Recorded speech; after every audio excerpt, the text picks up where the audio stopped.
একটি ছেলের বিয়ের জন্য পাত্রী দেখার প্রস্তুতি চলতেছে। অবশেষে পাত্রীর সন্ধান পাওয়া গেল।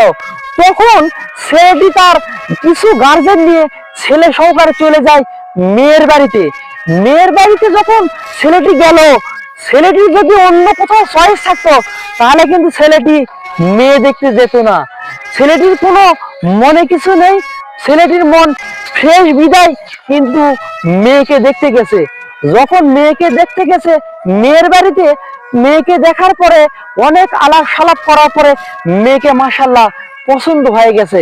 তখন ছেলেটি মেয়েটির সাথে যখন পার্সোনাল কিছু কথা বলতে জন্য অনুমতি চায়, তখন মেয়ের পরিবার থেকে কিছু লোক বলে, না না, আপনারা যেটা ভাবতেছেন সেটা না, আমাদের মেয়ে ওরকমই না, আমাদের মেয়ে ওরকম করতেই পারে না, আমাদের মেয়ে অনেক ভালো ভদ্র, আমাদের মেয়ে আমরা জানি না। তখন যখন ছেলেটির সাথে মেয়েটির কথা বলার যখন সুযোগ করে দেয় না, তখন ছেলেটি মনে করে যে মেয়েটি তো ভালোই।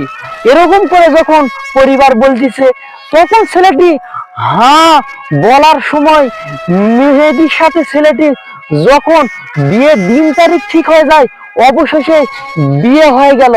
বিয়ে হয়ে গিয়ে রাত্রে, বাসর রাতে মেয়ের সাথে গ্যাঞ্জাম। মেয়ে করে কাঁদতেছে আর বলতেছে, আমার বাবা মা আমাকে জোর করে বিয়ে দিছে, আমার তো তোমাকে পছন্দ না, আমার তো এখন পার্সোনাল একজন আছে। ছেলেটিকে যখন বলে, তখন ছেলেটির মন ভেঙে চৈচির হয়ে যায়।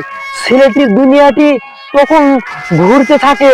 আরে মেয়ে, তুই যদি এরকমই করবি তাহলে তোর বাবা মা যখন এই কথাগুলো বললো আমাদের মেয়ে এরকম না ওরকম না, তখন তোর বাবা মার কথার উপর ভিত্তি করে তোর অতীতকে ডিলেট করে তুই যখন বিয়েই বসলু, বিয়ে বসার পরে স্বামীকে বাসর ঘরে গিয়ে এ কথা কেন বললি? অবশেষে কি হলো, স্বামীর সাথে শুরু হয়ে গেল গ্যাঞ্জাম। অবশেষে স্বামীর সাথে ডিভোর্স হয়ে গেল। তাই বোনদেরকে বলতেছি, ছেলেরা যখন মেয়ে দেখতে যায় তখন ছেলেরা ফ্রেশ মন নিয়ে যায়। ছেলেদের যদি কোনো কেউ পার্সোনাল কেউ থাকতো তাহলে তোমাকে দেখতে যেত না। তাই বলতেছি, ছেলেরা ফ্রেশ হয়ে যায় কিন্তু মেয়েদের মনে বদর থাকে। আর মেয়েদের পার্সোনাল কেউ থাকলে অবশ্যই বলবেন, কারো জীবন নিয়ে খেলা করবেন না, কারো সংসার ভাঙবেন না, কোনো ছেলেকে খুঁতা করবেন না।